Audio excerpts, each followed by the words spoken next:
I couldn't quite figure out where it came from, and then as I'm trying to figure it out, another one flew out in front of me. The fuck was that about? Anyways, I'm Mike. I'm Jim, And this is Fanboy and the Hater. a podcast about the best and worst in movies, TV, and pop culture. Jim, do you love all dogs, or are there certain CGI dogs that can, go, erase? All dogs can go to Row Heaven? That's the god in Superman, right? Yes, Rao is one of the Superman I gods. was about to say, I don't know what heaven is in Superman. I know Row is one of the gods. Yeah, I was about to say, there are some dogs that are okay if they die. That's not a really good way to say it. CGI dogs. CGI dogs, yes. Yeah.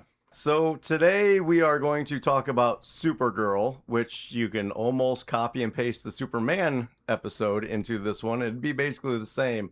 Jim, what are your opening thoughts?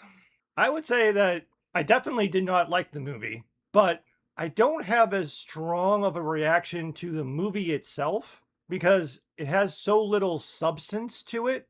It's difficult for me to have a strong reaction. Most of my strong thoughts came from my thinking about the movie after the movie, but the in-theater experience for me, I found it to be a very simple, boring, and almost immediately forgettable movie.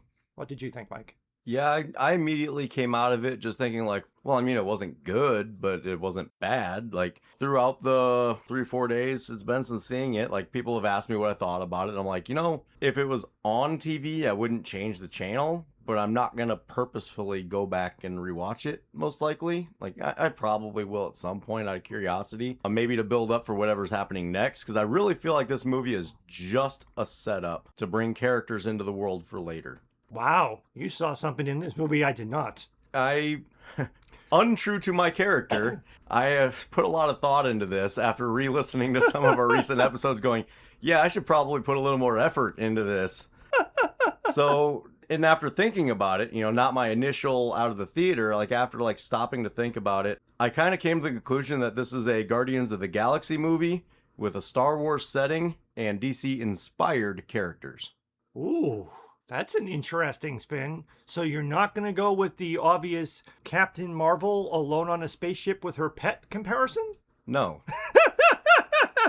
I mean, you can make a simplistic comparison like that about just about any movie, but I mean, the movie felt like Guardians of the Galaxy, and just kind of the way that it's filmed, the way that it looks, the colorings of it in some cases, the use of music, there's a lot of similarities there. The Star Wars settings, desolate, dry planets, which I know everybody's been talking about that.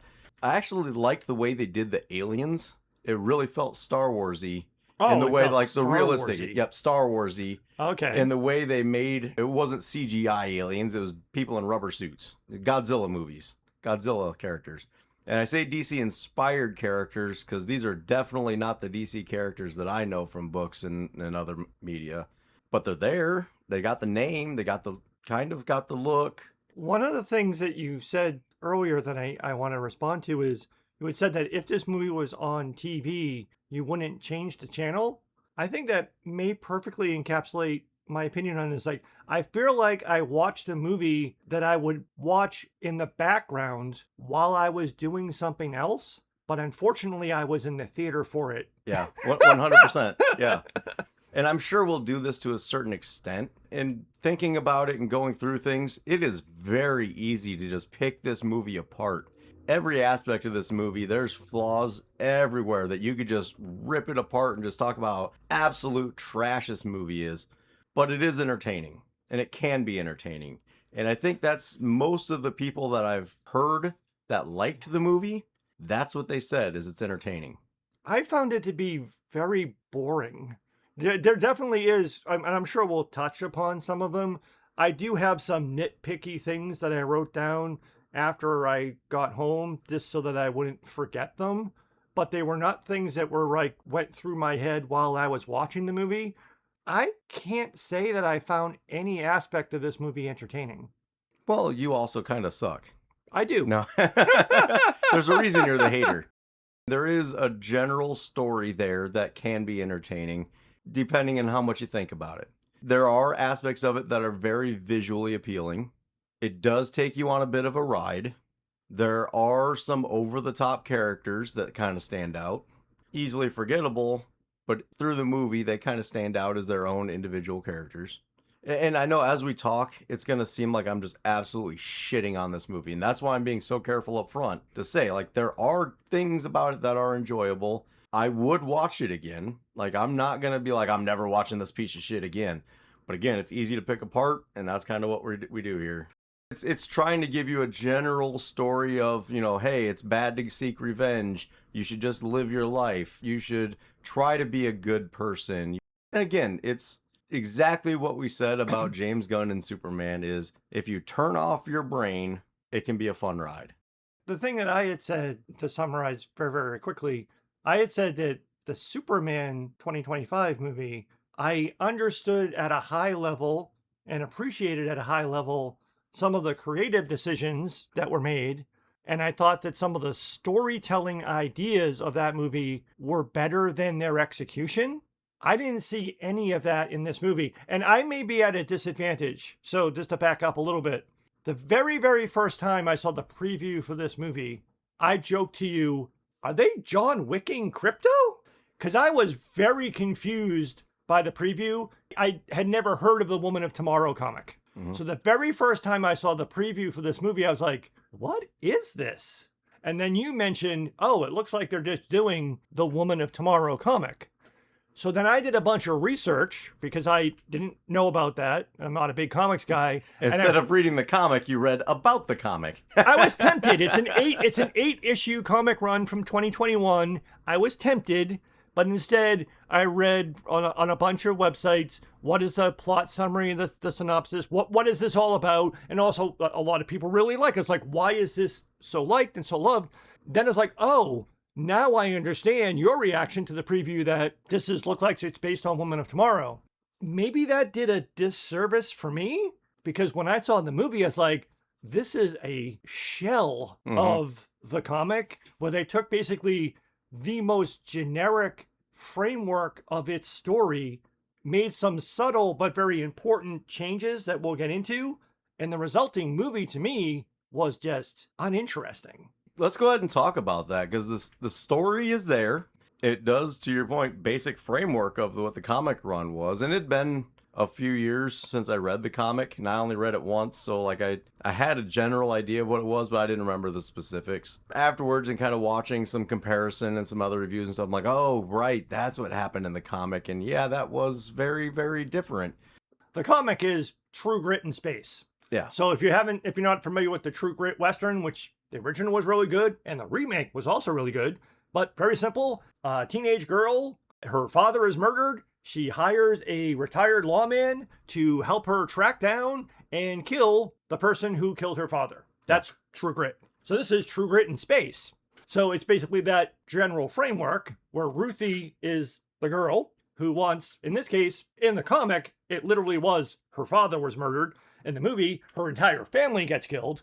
She wants revenge and is trying to find someone to help her, and a reluctant Supergirl. In the movie, a reluctant Supergirl steps in and plays that role from the True Grit framework. That's the comic one too. Like the Supergirl did not want to help at first. For different reasons. Way. Yeah, different reasons. For different reasons, but yes. But similar there. The one thing that gets me though, and one of the differences is in the book, the girl is trying to basically hire somebody to take care of the issue. Whereas in this one, like, I need somebody to take me to him so that I can kill him. And in the comic, the girl is actually capable, and not to jump ahead, she actually does fight Krem in the book. But Krem in the book is just a dude. That's the other very significant difference. So yeah. And that leads to the point that I was just starting to make, though, is at what point, for what reason, does this girl, Ruthie, think she has any chance whatsoever to kill the Krem that is in this movie? Exactly. The Krem in the comic made sense. The Krem in this movie, she has one scene in which she kind of sort of fights, which we'll get to. But yeah, the girl in this movie should be killed at any moment by anything. And she should just be, she has no chance. Yeah. One reviewer called that character like all she does is dead arm stare throughout the entire movie. She doesn't actually do anything. She doesn't go anywhere. She just gets in the way throughout the whole thing. Other than she just happens to be there at just the right time to pull Supergirl out of the green sun and give her outfit. I didn't even believe that she would be strong enough to drag Supergirl to that cave. But I'm going off onto nitpicking land. I mean, to be fair, Supergirl is pretty tiny, so maybe. But other than that, and then we'll also get to it. I'm sorry, I'm jumping all over the place. The only we're going to. I'm going to be jumping all over the place too. So. The only actiony thing she does is the prison cell thing with her and Lobo. But there's one fight scene where she takes a couple swings that are okay. Like she does a little swirly swing dodge thing that is like, oh, okay, she's at least tried something once. She missed, but she tried something once. But where I was going to go next, we talked about the Green Sun, and that is actually one of my biggest problems with the story here, is they just keep hammering all the different ways of making Supergirl weak. Which, to probably your earlier point, didn't we just have a whole other movie that did that with Superman? Yeah. Exactly. We got poisoning, which, how the fuck is that supposed to work when she was supposed to be fully powered? Although, how is she fully powered when she spends like 20 seconds in the sun when any other time that any other Kryptonian's been near death, like it's days or weeks of being in sunlight to fully repower. But anyways, I digress. The different suns doing different things to her, although they don't even go into depth on any of those either. Getting drunk all the time, depowering her that way, making her not be able to fight as well or whatever. And then they also, of course, have to bring in the kryptonite, because what's a Superman story or Supergirl story without kryptonite in it? It has to be there. And that was the one step too far for me, was the kryptonite. I mean, on the Red Sun planet so that she can get drunk makes sense. Powering up when she gets Yellow Sun happened too quickly, I agree. The Green Sun, Yellow Sun thing, oh, okay, I understand what you're doing. It's just a stupid delay, the thing when she's superpowered. The shooting her with the kryptonite arrows is like, we're at the end of the movie. Can we just have the big fight scene where she just kicks ass now? So why do we have to not only take another step back to weaken her a little, but also, this was the part of Lobo's inclusion in the movie that bothered me. Lobo saves her because she's about to get, some people claim she was about to get decapitated. I don't think that that's true. She was about to get hit while she was affected by kryptonite, and Lobo takes out the guy that looks like he was going to try to cut her head off. But that's because that's the guy that he had the bounty on. Right. Not so much that he was trying to save Supergirl. But again, why? We're at the end of the movie. She's Yellow Sun powered again. Just let her have her kick-ass thing. Why do we have to have that? Oh, you're saying why have that section, why do we have to have another? We already have the Green Sun. I'm already dead. Now I'm Yellow Sun. I'm powerful. Why at the beginning of the fight do we have to, hit her with some kryptonite arrows for a few minutes to lower her power level again? It's like, why? So I'm going another level on that. Okay, go ahead. Which is, how the fuck did he know she was Kryptonian? How does everybody suddenly know that kryptonite affects Kryptonians? When she's one of only two in the entire universe. Right. And they only found out about kryptonite affecting Kryptonians after the explosion. And in the Superman movie, it's mentioned that there is no kryptonite anymore. On Earth. So it still exists in universe, just not on Earth. Mm-hmm. But still, like, why is it so readily available everywhere? Why does everybody know about it? And how the fuck did he know she's Kryptonian? Right. So those are the parts of that bothered me. I mean, the Green Sun, okay, you want to bring that in, whatever. The Red Sun, you know, it's been shown that's like not immediately depowering, it just stops recharging. So like the power just like slowly fades. So she might, if she's been there long enough to get drunk, that means she has basically no power, but maybe enough to fight a little bit. I don't know. There's my problem with it is it's so confusing the way that the power fluctuates. Which then leads me to kind of another point of it is this movie requires pre-knowledge of the universe and the characters to make any sense whatsoever. Oh yeah, in the movie theater that we saw the movie in the part of the movie where they're on the space bus, but she's been on the Red Sun planet, so she's not fully powered, and she has to try to put on a spacesuit so she can go outside because she notices it looks like it might be a yellow sun on the other side of the planet. I literally heard a little girl who was sitting very close to us go, "Can't she already fly? Why is she putting on a spacesuit?" So like you said, it's already confusing to people. It's like, because there were even people, not to digress, there were even people who saw the first Superman movie and were like, why is Superman getting his ass kicked? Yeah. That's at least explained more in the Superman movie. But yeah, you have to understand, because even in this movie, every time a planet is shown, it says solar profile, yellow, red, green, and Right. yellow.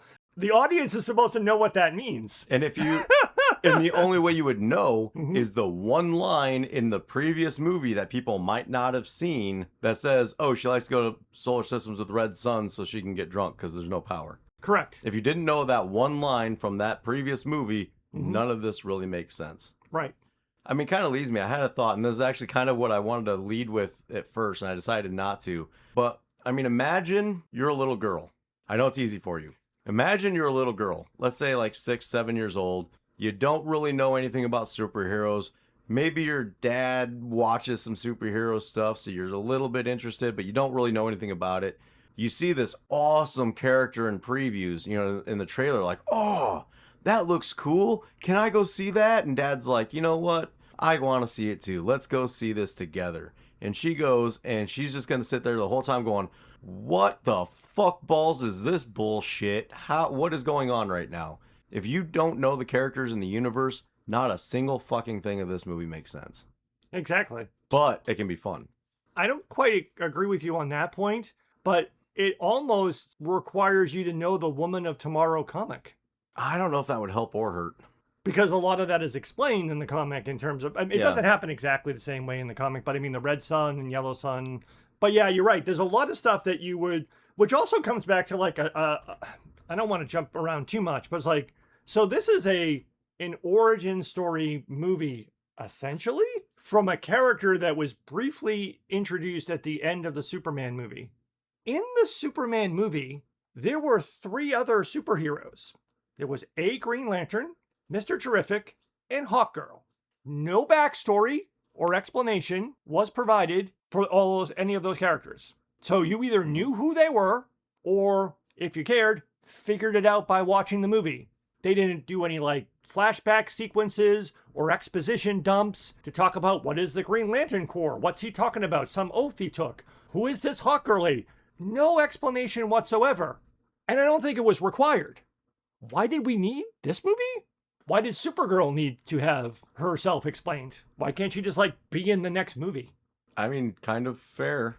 I mean, this movie is just supposed to be entertaining. You can argue all you want, but from multiple people, some that know the comics, some that have known nothing about the comics, many people have said they just enjoyed it because it was a fun movie. Now remember, we're going into it thinking about it for this. The reason we do this is because we overthink things. Especially me. That's actually why I have a tendency to not like things, because I overthink them. Right. Again, I didn't like the Superman movie, but I appreciated some of the things it was trying to do. And there were entertaining aspects of the Superman movie.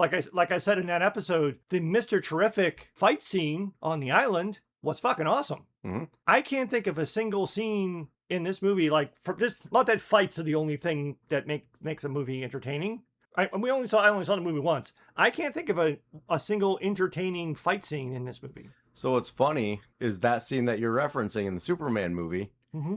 A lot of people have pointed out that there's almost an exact duplicate of that scene in this movie, which is towards the end when Ruthie's in the middle and Supergirl is just going around saving her. Like, oh, kind of like Lois in the force field. Yep, it's exactly. It's slow motion. It's almost exactly the same scene, just with different characters and a better soundtrack.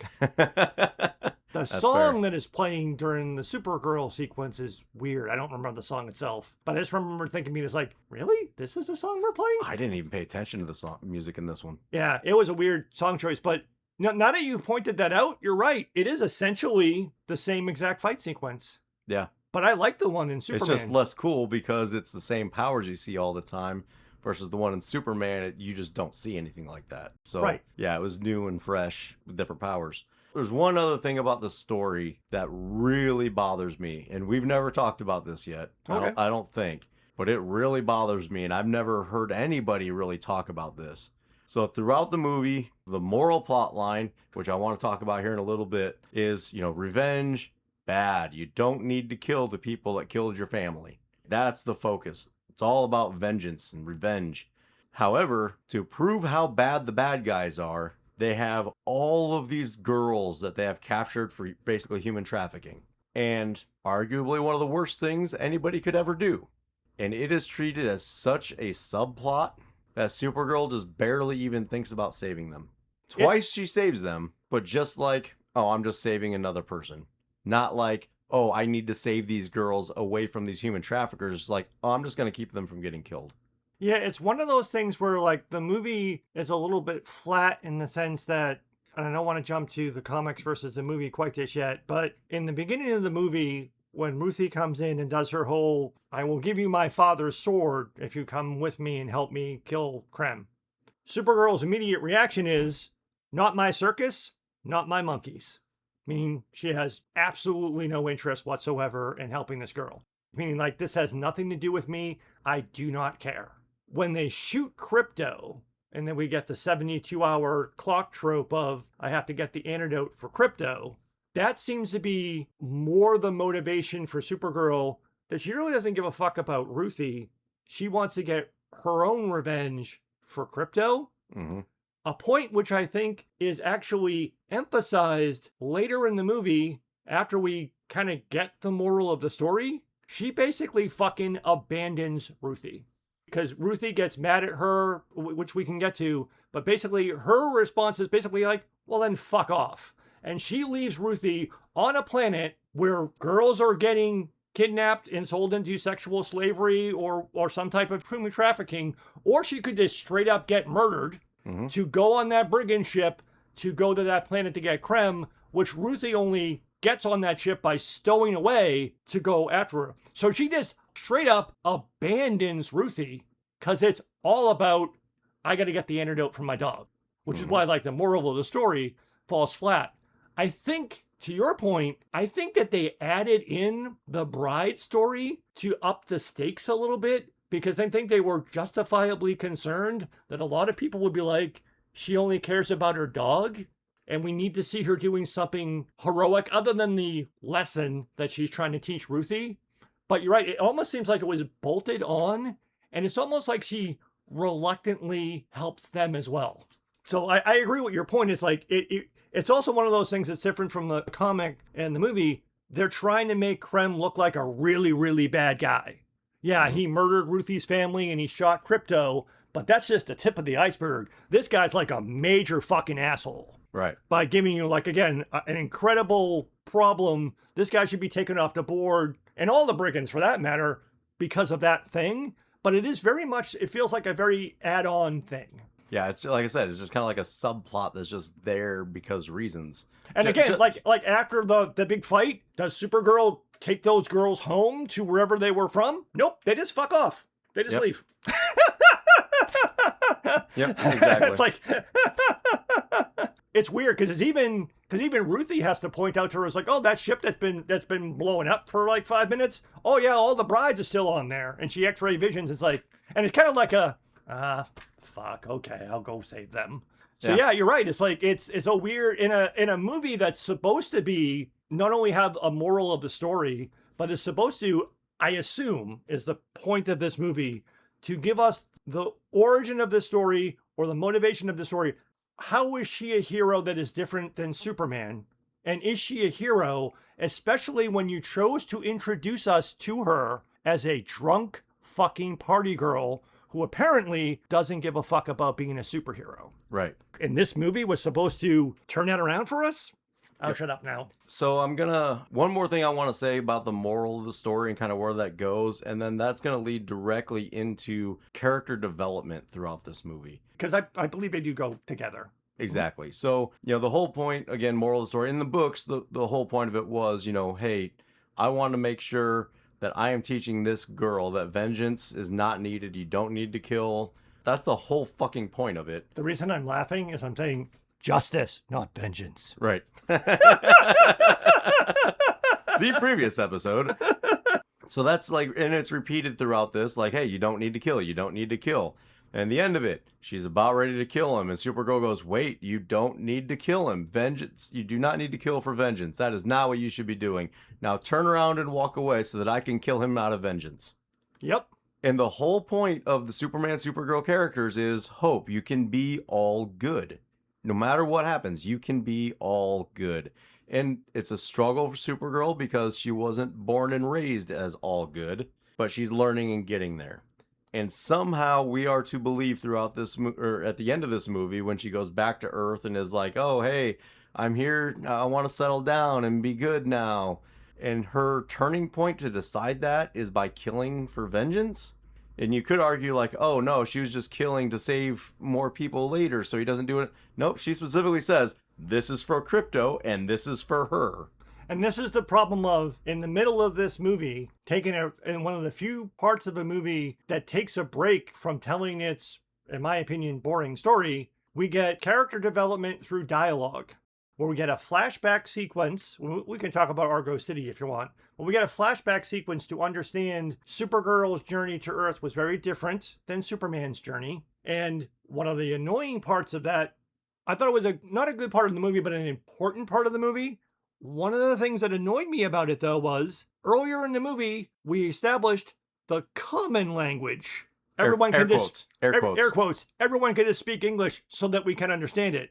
So let's have some vitally important dialogue, but let's turn it into a foreign language film by having all of the scenes on Argo City in Kryptonian. So we have to try to rapidly read text on the screen to understand what was being said. And again, I've only seen the movie once. I didn't look up the exact text online. So if I have this slightly off, forgive me. They make a big deal about her mom telling her, be good. Mm-hmm. Promise me you will be good. It doesn't mean that you have to be nice. It doesn't mean that you can't be tough. But please be good. Mm-hmm. And then her father says, I'm sending you to where your cousin went. You are going to be powerful there. Please remember, the strong should protect the weak. I think there was some other stuff happening in there, but again, it's all, they're speaking Kryptonian and words are flying around on the screen. But this is a flashback, and we'll get to her, when did she get here, when does this take place, this thing? So that should already inform who Supergirl is as a hero before this story. But somehow telling that to Ruthie makes her like remember it. But then to your point, how does how this movie ends appreciate or hold up to that ideal? Right. One real quick point to what you just said. Okay. All that in Kryptonian, all that important stuff to understand what's happening in the movie, that you have to read the dialogue. Again, going back to that 6-year-old girl that maybe can't read. Exactly. And we're in a theater. You can't hit pause and rewind or hit pause and say, read all the text on the screen. Or read out loud to your little girl. Exactly. So it's like, and again, I would argue, I don't like when character development is done through dialogue anyway, but doing it not only through dialogue, but in a language we don't understand, and we have to try to read the subtitles fast enough. It's like, which to me was like, that was like one of the most important parts of the story, and the way that it was done really annoyed me. What could have been done is kind of what they did a lot in the books. The books, the narrator, air quotes on that one, the narrator is Ruthie in the future. Yes. And it could have just been her explaining, like, and her father told her this, you know, whatever it was, like during those scenes to kind of recap and make sure that everybody understood. Which was a great creative cheat by the comic writer Tom King, because the entire comic is narrated by Ruthie. So if there's anything that's not quite right about the Supergirl characterization, this is a story about Supergirl being told to you by somebody else. Which again, and that would have helped this movie a lot too, because some of my biggest problems is her being such a bratty dipshit throughout this movie. Yes. Which is not the character, really. No. I mean, it kind of is when she first hits Earth as a teenager, but that's not this. She's in her 20s when she hits Earth. So that's a whole different scenario. She's not 13. Which we don't need to get into comics lore versus this lore. I mean, as much as we're comparing the comic run to this, I'm like, it's different things. It is. I'm trying not to go too far down that road, because I'm not trying to say that the movie is bad because they changed some things from the comic. I'm just pointing out some of the differences. But it also just was very flat to me. I mean, in the comic, and I know I said I'm not trying to compare, but in the comic, Supergirl lies to Ruthie. Because in the comic, the whole idea is like, oh, Crypto's been shot. We have to find the antidote. We have to find Krem. She lied. And this is not revealed in the comight. And I mean, admit, I did not read the comic. I read very detailed summaries of the comic. So I know that, and I have seen these panels from the comic. One of the big revelations in the 8th and final issue of the comic is Supergirl tells Ruthie, I lied to you this entire time. Crypto's going to be fine. I don't need the antidote. I wanted to go on this journey with you to teach you this moral lesson that killing is wrong. It will damage your soul and vengeance is not the way. So I lied to you so that we could get here. But even in the comic, I did an intentional Freudian slip there. In the comic, Ruthie, because like you had said earlier, Krem is just a normal guy in the comic. So Ruthie actually can fight him, defeats him, and if she wanted to, could kill him, but could not bring herself to do it. Then Supergirl comes in and she tells Supergirl I couldn't do it. And Supergirl initially wanted to kill Krem, but for a completely different reason. I'm not going to try to get into it. There's another character called Comet, who is a horse, who used to be a centaur. Very long comic background you don't need to know. But Supergirl is pissed at the end of the comic because Comet died. In that moment of flash of anger, Supergirl was actually going to kill Krem. And Ruthie's like, no, you taught me the lesson. The lesson was right. Murder is wrong. This is not going to bring back my father. It's not going to bring back Comet. Justice. And they take him to the Phantom Zone and he gets sentenced to 300 years. You know what we got, though? Hell yeah. We're going to get there, but let me just finish this last point. I understand the movie then has a problem because they made Krem a bigger threat, and they did do the thing where Ruthie doesn't get vengeance. But choosing to have Supergirl, and this is the thing that was bothering me. This is the second consecutive movie in the new Gunverse where a female superhero straight up murders a villain. Hawkgirl murders the president of Barovia in Superman by just dropping him, which we don't really see. Like, it cuts away before he goes splat on the ground. This is an even more direct, even more brutal killing. She stabs him in the chest and says, this is for Crypto. And then she stabs him in the fucking throat and says, this is for her family. Which is also, for such a brutal scene, no blood. But still, she brutally murders Krem. Mm-hmm. And how you square that with the moral of the story, I do not understand. Exactly. Again, looking at character development is like, she's not really in a better place at the end of the movie. She doesn't really grow. The only one with any character development's Ruthie, and she goes from no character to no character, but I'm no longer going to kill somebody. Exactly. I'm going to go live with my aunt. Yay for you. Yeah. The other thing that was also idiotic to me, not just to jump back before you can, if we want to finish this other thought, the only other thing that we got is character development through dialogue was in that same scene where she's talking to Ruthie and tells her the Argo City story. She also starts out by saying, oh yeah, my cousin, Superman, which again, she calls him Clark. That's his fucking secret identity. At least call him fucking Cal. You're fucking telling people not on Earth. Yeah, there's some superpowered dude named Clark on Earth. Right. But she's like, basically says, oh yeah, he sees the good in everyone. I see the truth. I understand what they were going for there, but it's like, really? You see the truth, huh? But you couldn't see the truth that you're obviously being played by the people who are going to turn you and Ruthie over? That was so incredibly obvious that they were being double-crossed? But you see the truth in everyone. Sure you do. But the point that they're trying to say is like, oh, again, the big blue Boy Scout, I don't like the way he does things. Which, again, coming back around, there's no fucking way that Superman would have been cool with Supergirl killing Krem. Right. He also, and as I said in the Superman episode, he should have had a problem with Hawkgirl murdering the president of Barovia. They just ignore it. Yeah. But how does this set up her going back to Earth? And it's like, hey, I'm happy to be home. I'll help you out. Yeah. I'm good now. Eh? Well, also, they kind of make it seem like that end scene kind of makes it seem like, oh, you know what? I'm done partying. I'm going to be an adult now.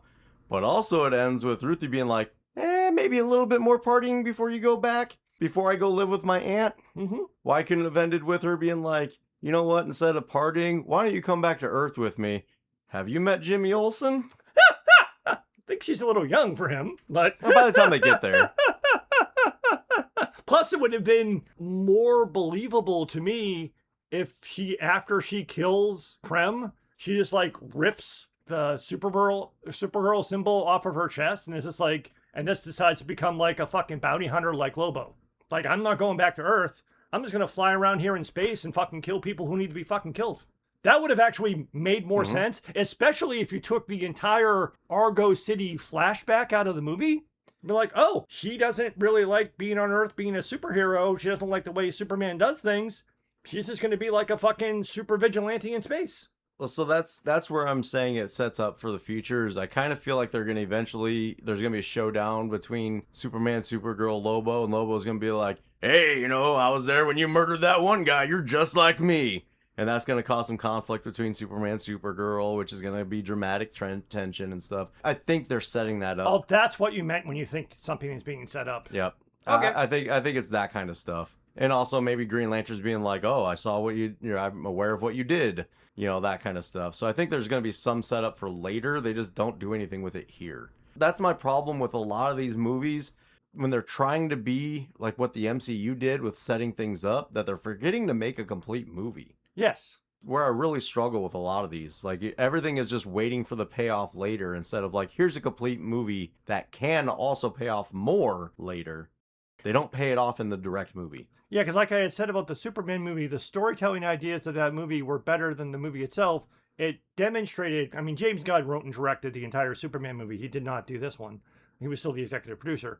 And when we talked about that movie, I had said, he seems to understand the character of Superman from the comics. He seems to understand all of the Superman storytelling challenges, but a couple of them were not done. Like in the Superman movie, the ending of that movie, Clark's character development is unearned in that movie because they make it that his humanity is his strength, which again, done by dialogue. Mm-hmm. But like we had said, since they largely took Clark Kent out of that movie, you did not show his humanity in that movie. You just showed him going from the beginning of the movie, where he'll watch the 20-second clip of his Kryptonian parents, to the end of the movie, where he'll watch home videos from his adoptive Earth parents, and then try to claim that his strength is his humanity when you showed no Clark Kent and none of the humanity throughout the movie. So you do character development by dialogue. But also, to your point about it not being a complete movie, my arguments about that third act, they brought up the whole idea that Superman was sent to Earth to conquer us,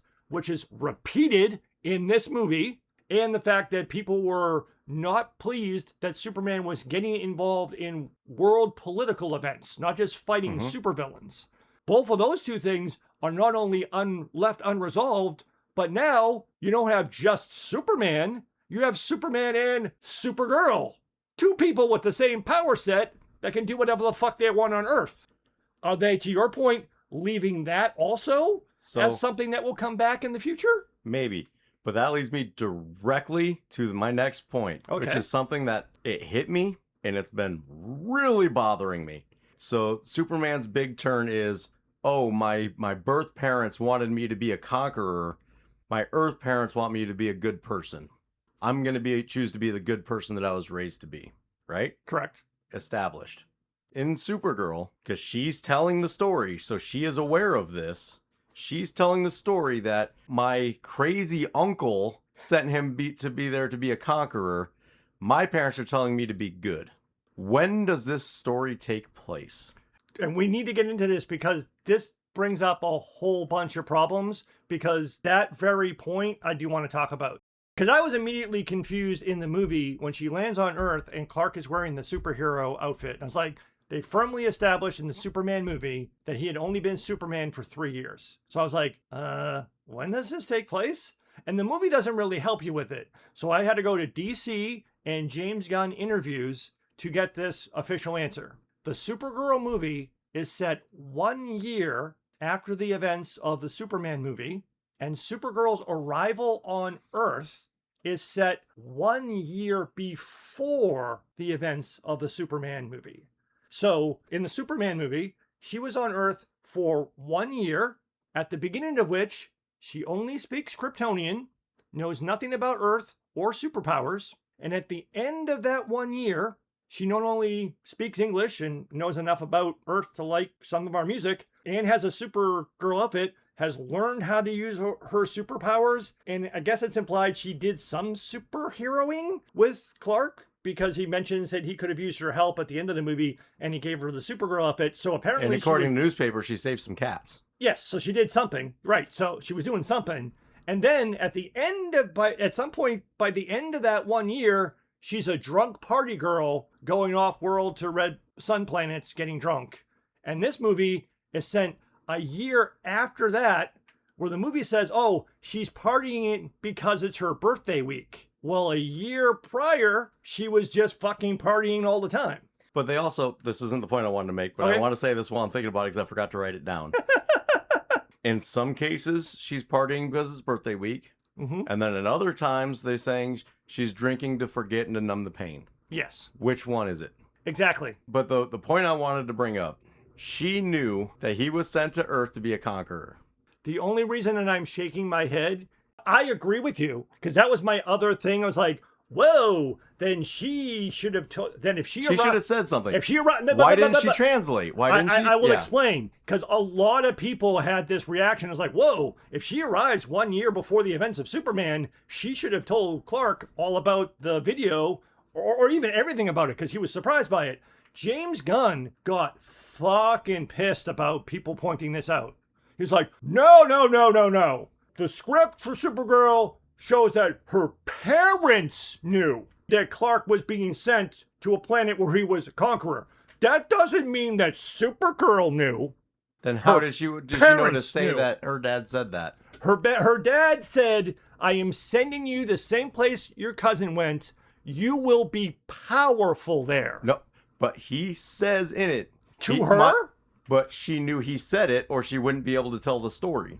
He says it to his wife. This is the problem with the flashback. Exactly. The flashback is not Supergirl's perspective. The flashback begins with her parents, and then we jump to Supergirl. So I understand and agree with your point. How could she have recounted? How could us, the audience, be seeing that if she doesn't know that? So Right. that's a problem with the writing of the movie. Yep. Because she then because they flash back to like a before she's born stuff, like showing things that she would only have heard about before she was born. Yep. To then it's like, oh, I was born 8 years later, blah, blah, blah, blah, blah, blah, blah. But then how would the Conqueror thing not be in there? But I do believe that in the movie, the actual direct dialogue between her father and her does not say that I'm sending Right. you to where your cousin Yeah, is the that Conqueror. dialogue is between him and the wife. We're Yes. saying, I'm going to send her to where my crazy brother sent Right. Clark to be Kal-El to be a conqueror. Yep. But if she's recounting it, Yeah. she knew it. But again, it's the flaw in the narrative. Yeah. And that's why, like I said, James Gunn is legitimately getting pissed. Because the reason that we're bringing this up is people's like, oh, this is a plot hole in the Superman movie. So James Gunn has been really pissed about this. It's like, no, it's not. It's like, yeah, it is. You know what? A real easy way to explain it would be she knew, but she just didn't want to tell him because he didn't know and she didn't want him to be a conqueror. So why would she tell him you were sent here to be a conqueror if she didn't want him to be a conqueror? Plus the fact that there has been another, at the end of the Superman movie, she's basically off-world getting drunk the whole time, comes back, grabs Crypto, and immediately leaves again. Not even like getting any type of status update. You would think that at some point in the intervening year between the end of that movie and the beginning of the Supergirl movie, there was at least a conversation. Hey, while you were off world, a bunch of stuff happened that you should kind of know about, because like they tried to kill me, and for a minute there really didn't like Kryptonians. So heads up, I get to let you know what's going on. And then it was like, and then if she didn't know, to me it might have been of interest, like, oh, you were sent here to conquer them? Yeah, dude, that's so super fucking easy. We should just fucking conquer them. Who can stop us? And again, maybe they're going to have that weird conversation in the future.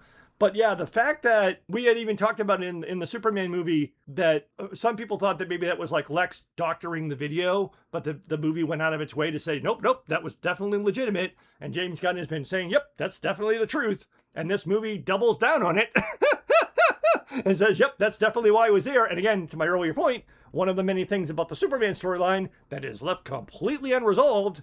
And if they had a problem about Superman, at the time that they knew and had a problem about Superman, they knew Supergirl also existed. So why weren't they also trying to capture Supergirl? And why aren't they now twice as concerned? Right. Little minor thing here too of, okay, she gets to Earth, they're trying to talk, and he doesn't speak Kryptonian. But somehow he has the Fortress of Solitude and would have known all of the things that were recorded to do all of that. And somehow he did learn Kryptonian and she learned English super quickly. Apparently there was an autistic rock that taught them. Like, where did Gary and the robots come in terms of, did they... Right. I mean, at some point, and if he never learned Kryptonian, the part of the message from his parents that he saw had to have been translated for him at some point because he thought he knew what his parents' message said. Right. So, yeah, that doesn't really make it... That whole scene is played for comic relief because there's a lot of things in that exchange where, like, she basically says, why are you wearing your underwear? And and then he talks about Kansas is awesome and bowling's fun. Like, it's like a nonsensical, because neither one of them can understand one another. But there's a bunch of jokes in terms of what she says and then the dumbass things that he says. So it's basically just a waste of a scene of like, hey, how about showing us, jump ahead a little bit. Now she understands English. Have a fucking conversation with her. Yeah. About what happened? Well, and even specifically at one point in that it says, like, oh, you can't understand a word that I'm saying. And then he continues to talk to her instead of, like, trying to just motion to her or something. And then it was just like, I didn't figure out all of those details until I had to look it up after in the movie. But the first things that were popping through my mind when they established that timeline, when they showed her showing up on Earth and meeting Superman in his outfit, I immediately then started jumping to, especially afterwards when I looked up the exact timeline, I was like, where did she get her spaceship from? Where did she get the money that she's using to buy drinks? Because they can't be taking Kryptonian or Earth currency at these bars. How does she even know who Lobo is? Apparently, she only spoke Kryptonian before, but in the movie, she speaks the language of that alien on the space bus that almost... screamy one. The screamy language that almost crushed Ruthie. So it's like, wow, you learned an awful lot about the universe in 1 year. Right. Again, when I saw the movie, I was just like, I'm confused about the timeline. But after I looked it up after the movie, it's like, wow, that really doesn't make any fucking sense then. Plus also, I'm sorry, but okay, you got a spaceship. After she arrives on Earth, wouldn't one of the fucking first things that her and Superman should have done? Okay, let's get a spaceship and fly back to Argo City, see if there are any other survivors? See if we can put the rest to people, if they're all dead, make sure they're put to rest properly. See if we can salvage some Kryptonian cultural artifacts or technology or something like that. Nope. Yeah, exactly. Again, 1 year. Which leads to the next big question is, does this movie suck? In my opinion, does not suck in the theater. My immediate response to it was like, I found it boring, not entertaining, and immediately forgettable. And just annoyed me because I could have just skipped this movie and not missed anything. But in preparing for the podcast, not just to prepare to nitpick things, because there's a whole bunch of stuff that I could nitpick about the actual movie itself. Very few of them we have brought up, but there's no real point for me going through them because, again, I wrote them down afterwards. It's like, I wasn't enjoying the movie. And then when I was writing stuff down, it's like, yeah, I don't like this. Like, I didn't like any of the action. I didn't like any of the humor. Who cares about that movie? But thinking about the movie after the movie, it really annoyed me because of the giant nothing burger that this movie is. In terms of it did nothing for character development. It doesn't move the new DC Universe story any further down the road. It's like, why does this movie exist? So that's why I think it sucks. But that was not my immediate reaction in the theater. It's this thinking about it. Yep. Makes me think it sucks. So I'm going to start with a couple things, and then I'm going to go down kind of that same path of like, so for me in thinking about it, one positive is it's not overly jokey. There's jokes in it that aren't funny. Yes. There's some jokes that are kind of funny, Yeah. surface level funny, but it's not overly jokey. No, you're right. It's not like every other line is a joke. They don't make jokes out of everything. There are a couple jokes that are like low-hanging fruit, like, why is he wearing his underwear? Mm-hmm. Or that popcorn tastes like shit. Yeah, exactly. Which I could see that joke coming as soon as they were showing the alien poop and stuff out. It's like, there's going to be a taste like shit joke coming in. There it is. Yep, and I'm going to come back to that here in a second too. But that's one thing that I was like, maybe that's why I felt like it wasn't as bad. That's one of the most common things in movies right now is it's overly jokey, and this one wasn't. Millie Alcock. as Supergirl. And I don't know if you remember, and I don't remember if I said it on recording or not, but from day one, I said she is not going to make a good Supergirl. And nothing against her. I think she's a good actress. I think she did well with what she was given. I think she did as good a job as she could have. I think there's a lot of parts that she could do fantastic with. I knew that she was not going to play this part the way that it should be played for the comic character. Okay. And I don't know how much of it is just the miscasting of it and how much of it is the director being misdirected. Which then leads me to my next point, is the directing of this movie. And I feel like this director was doing a James Gunn impression. Yes. And the style of the movie, which really bothered me, it goes back to what I said at the very beginning about Guardians of the Galaxy and everything, is I'm going to start calling this the Gundam style. Good one. I like that. I feel like it is an extended sitcom. If anybody's listened to this podcast much, anytime we've talked about sitcoms, I generally hate sitcoms because they're so predictable. The jokes are flat and surface level. There's not much thought in depth in any of it. It's just something you have on in the background to just listen to and somewhat pay attention to while you're doing other things. That is the level, the only level that these movies, at this point, I'm becoming a Gunn hater.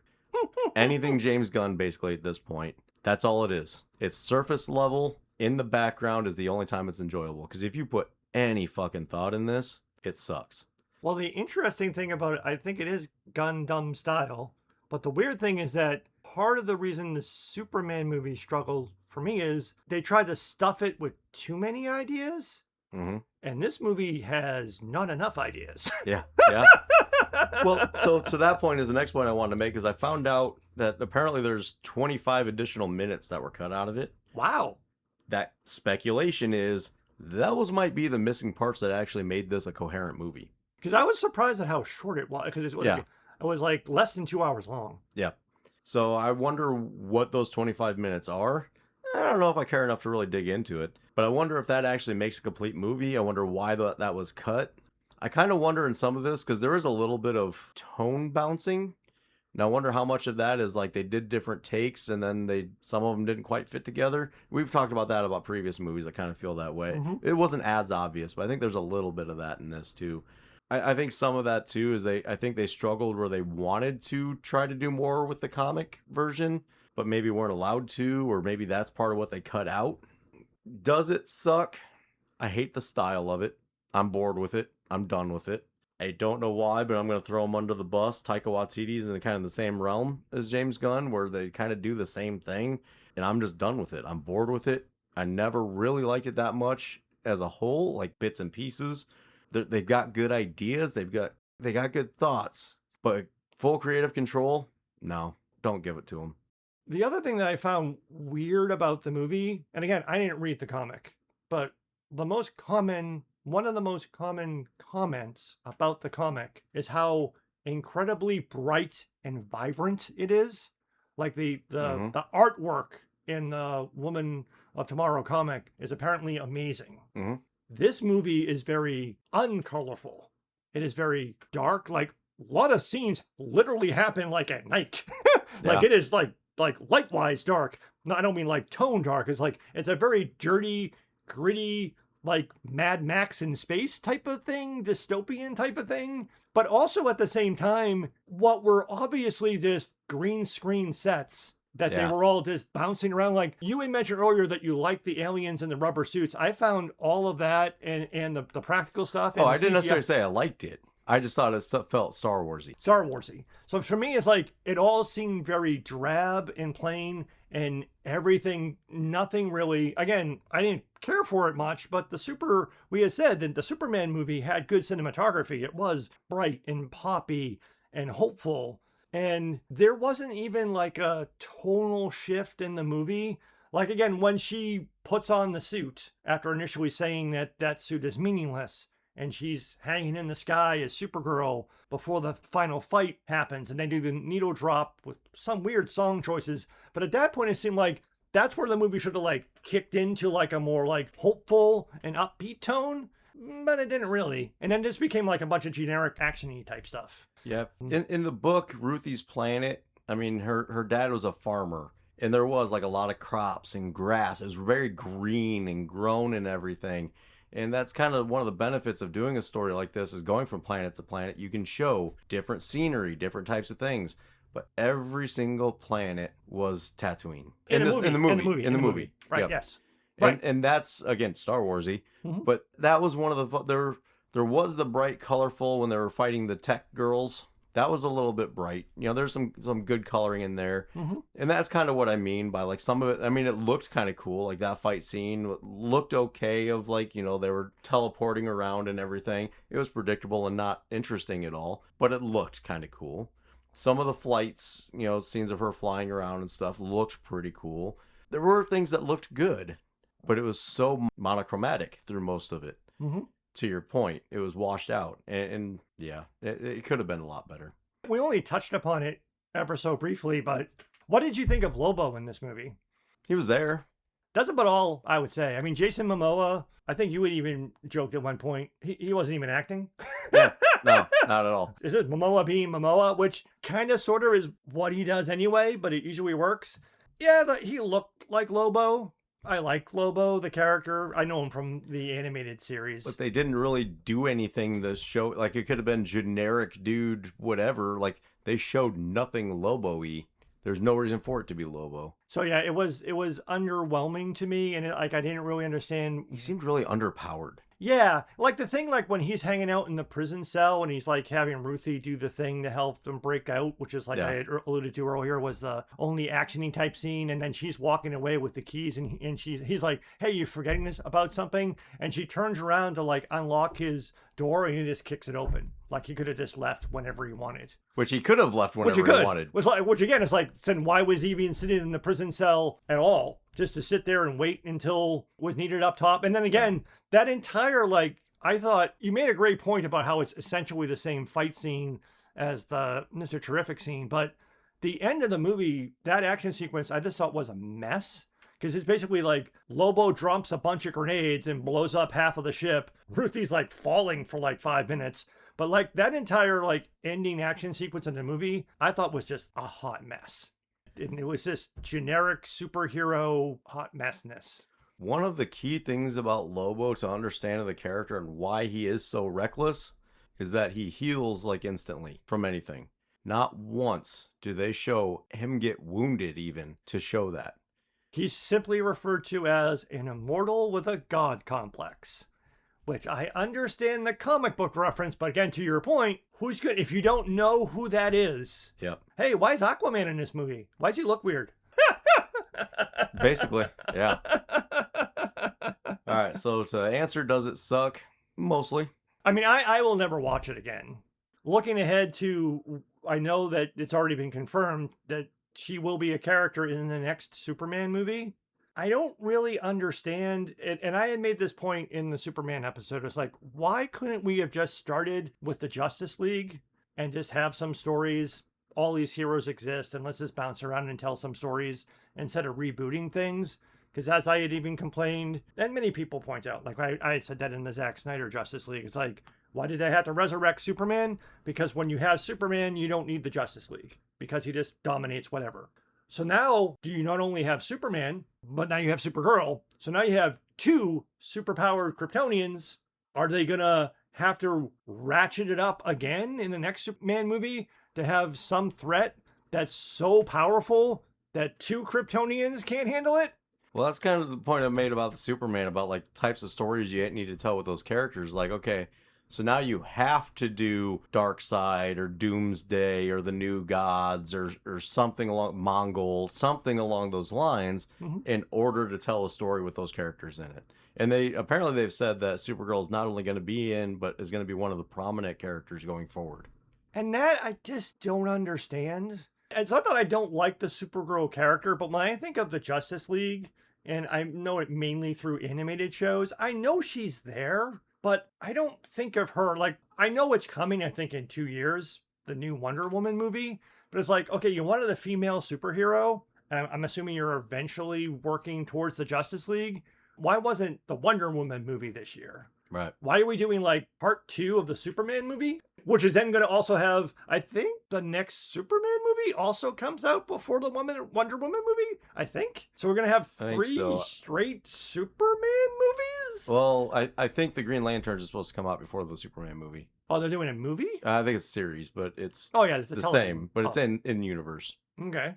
So yeah, like I No. had said in the Superman thing, it's like I don't really have much interest in seeing where the DCU is going. And as I have also said in the past, normally when it comes to DC, I don't like live action. I like their animated stuff.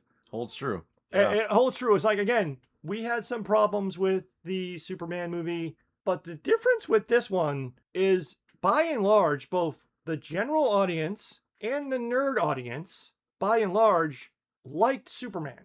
It was mostly positively received. There was some constructive criticism along the lines of what we had leveled to it, but for the most part, people liked it. Now, we're recording this the opening weekends of Supergirl, so it just hit theaters. It is not doing well. The immediate reaction has been pretty fucking negative for this movie. Yeah, when I came out of it and I was starting to look through other people's reviews, because usually I'm like, all right, if I'm feeling bad about a movie, I'm going, okay, explain to me why it's good. And pretty much, I said at the beginning, the only positives I've heard is it's entertaining, it's fun. Everybody else, everything else I looked at was just telling me how shitty it is, to the point that I'm going, oh, come on, it's not that bad.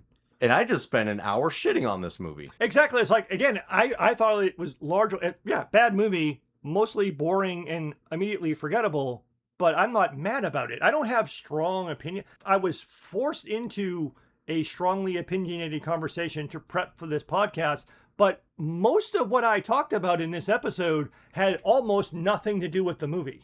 It was sort of like the idea of the movie and the poor character development and the follow through of it. But the movie itself, I find forgettable. The negative backslash, and maybe this can be our final thought, the negative backslash that I don't understand, again, this is the opening weekend, so ideas are evolving. But I've been seeing a lot of people trying to say that this movie was so bad that the entire new DCU is dead.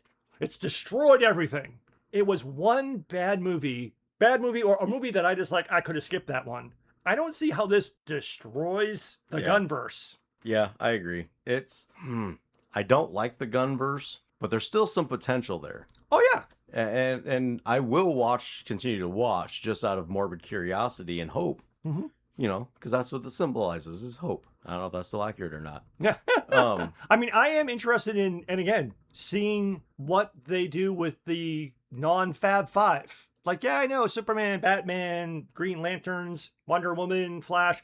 There are, again, like I had joked before, there are 47 other members of the New 52. It's like, I like a lot of those characters too. Depending upon the character that's in the movie, I might be interested. Right now, it's like, I don't think I fucking care what they do with Superman/Supergirl. I hope Wonder Woman doesn't suck. I hope the Green Lantern series is good. I love the Green Lantern Corps. I don't think we need to try the Flash again because the last Flash movie was really bad. But it's like, there are other heroes. Tell some other stories. Yeah. If they're good, I'll watch them. But after this, it's like, I'm not so sure about the next Superman movie. But who knows?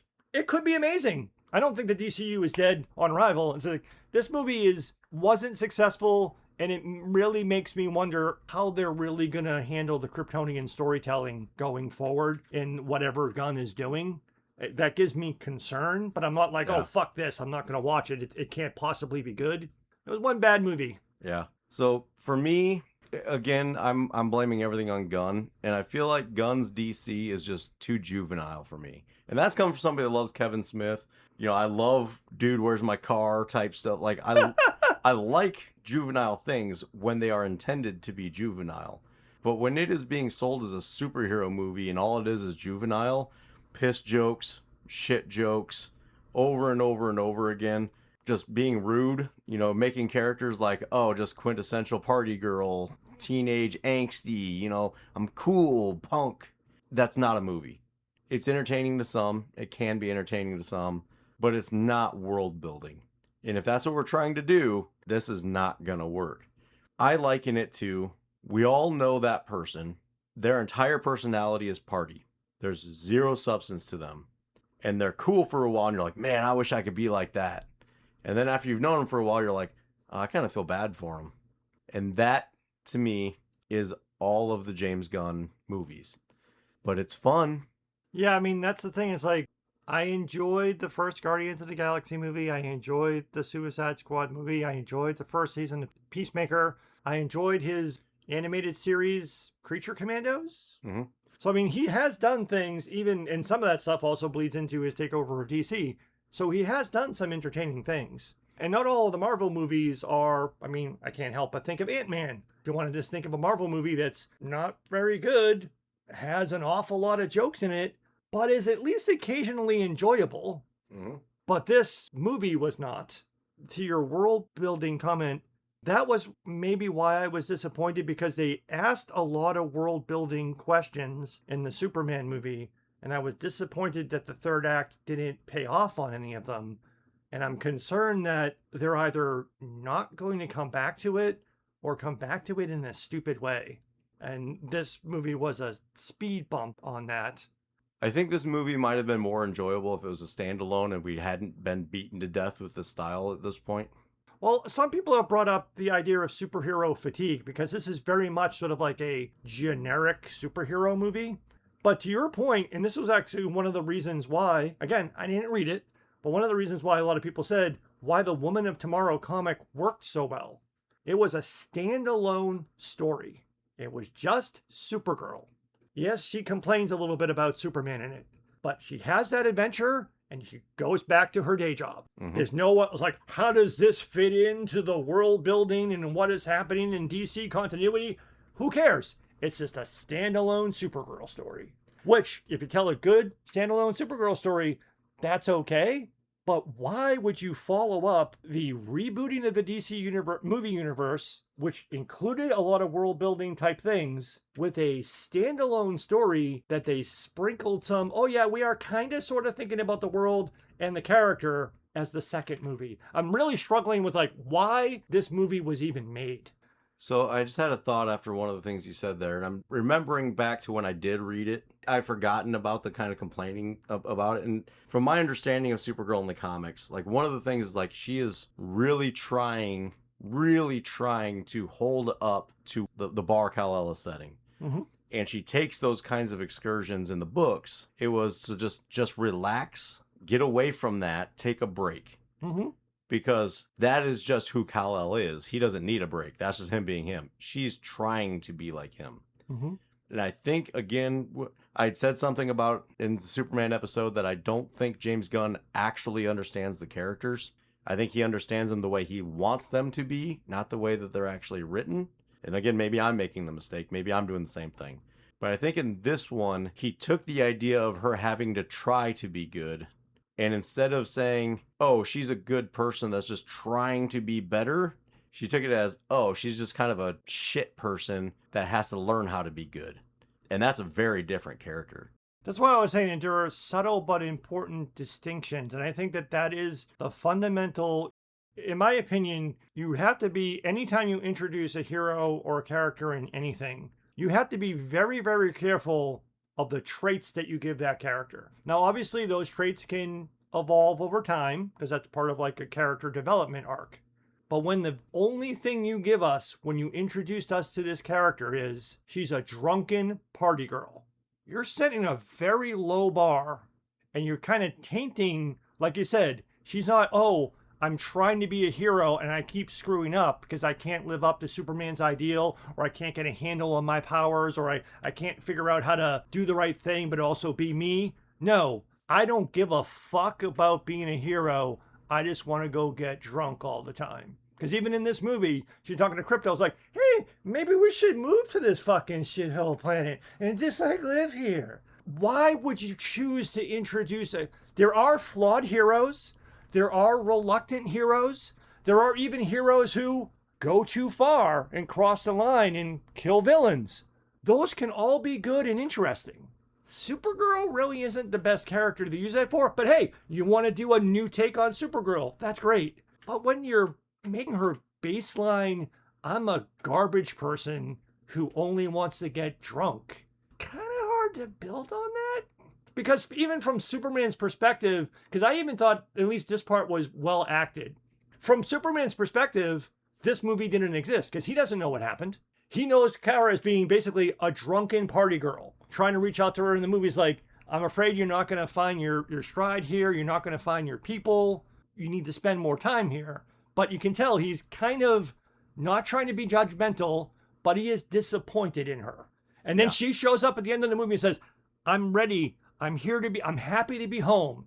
And he very well acted says, I'm happy too. Like, you can even see when his face is like, oh, we'll see how this goes. It's nice that you're sober for the first time in 2 years and you say you want to help out because I could use your help. Yeah. But you're going to have to prove to me that you're not the drunken party girl because that's all I see you as. And the thing is, the movie could have done it. At the end, Ruthie decides not to kill him. Mm-hmm. All it would have taken, Supergirl there with a sword, threatening him, saying like, I'm going to be back to check on you. You need to change your ways, blah, blah, blah, blah, blah. Turn around and start walking away. And all of a sudden he blows up. Missile hits him and he blows up. And then it pans over to Lobo because he's fucking there. And the girls that were just released handing him the treasure or handing him some money that they took off the dead bodies. Mm-hmm. They hired Lobo to kill that guy, to kill Krem. He's dead. Both of Ruthie and Supergirl are still good people. Right. And that's her going, shit, I need to do better. Because he made the point of like, you don't want murder to be a stain on your soul. I'm assuming, and maybe this is an assumption, that that's the first person Supergirl ever murdered. Didn't she kill other people throughout the movie, though? She probably did kill other people throughout the movie. She didn't seem particularly careful about all of the other things. By the way, or to your other point, even if it wasn't Lobo, it would have been very tropey. She says, we're letting you go. She turns to walk away. He pulls out a gun and is going to shoot her. And then he turns and throws the sword at him. Meaning like she's basically forced in self-defense to kill him. But instead, no, he's lying on the ground, completely incapacitated. Could have tied him up and taken him somewhere. Nope. Murder. Well, the reason I said it the way I did, though. But I like your Lobo idea. Yeah. That's actually... If you're going to have Lobo in the movie, and you're going to have him there watching the whole thing... Right. Why not have that shock of, like, all of a sudden he explodes out of nowhere? Mm-hmm. It's very Lobo-y for him to just hit him with a missile like that. But Lobo doesn't kill for free. Mm-hmm. Who's going to hire him? Well, if Ruthie hires him or Supergirl hires him, which was my initial point that I had said something about that before, well, then they're basically killing him. Mm-hmm. But to have the girls that were just released, they would want him dead. Mm-hmm. Or maybe they swarm him and kill him. But they already had that scene when they swarmed and killed the other guys. Right. It's a double bad move because you have her straight up murder him while Lobo is watching and nods approvingly, smiles, and leaves. So you have an actor who was Aquaman, was a superhero in the Justice League, watching the next generation of what's coming into DC, watching this hero murder someone and saying, yeah, that's the way to be, and rides off. It's a very weird way to end a movie that was supposed to be the moral of the story, because it's not so much that the Blue Boy Scout annoys the fuck out of people, because yeah, there are probably people he either should kill or at least be more direct with, but the opposite of that is not fucking kill everybody. Yeah. One other thing that I don't want to get into it really, but I feel like I have to because it's been brought up to me and now I can't stop thinking about it too, is throughout the whole movie, she's drinking and she's troubled because she doesn't fit in anywhere. She's had such a rough life, and that's why she likes Kryptos, because they both had such rough lives. She had a fantastic life until all of a sudden her parents died. And her parents didn't suddenly die. They got sick and died. Where is this rough, I've struggled throughout my entire life? The flashback scene showed her loving life. She was a fucking spoiled rich kid. Yeah, exactly. Which probably explains the party animal part. But anyways, like that's... Or if they showed us that she was also a drunken party girl on Argo City. Yeah. She had a life of no responsibility, and she just went out and got drunk with her friends all the time. That was her whole personality. Yeah. So without anything else for me to say, I mean, I could, but I'm not gonna. I think, again, if you're gonna think about this movie, you're not gonna like it. And the more you think about it, the more you're not gonna like it. If you don't know the characters, you don't know the backstory, you don't know the comics, and you come into it just mind off, going for the ride, it's a fun action movie. It's flashy, it's mildly entertaining. You can have fun with it if you let yourself have fun with it. I would agree. Like I said, if all I did was see the movie and we didn't podcast about it, I just would have been like, nope, I didn't like that one. And just would have went on with my life. Sounds like I had a lot of problems with the movie. I didn't. We just decided to podcast about it. And like I said, most of what I was complaining about really didn't directly relate to the movie. So yeah, go see it. Maybe you'll find it entertaining. Or you know what? Skip it, because you really will not lose anything in the character development to be confused about however she is in the next movie. Yeah, if you know who she is, you know who Lobo is, you don't need to see this movie. Exactly. So with that, thanks for listening to The Fanboy and the Hater. Please check out our archives to listen to some of our past episodes, and stay tuned every Thursday for a brand new episode.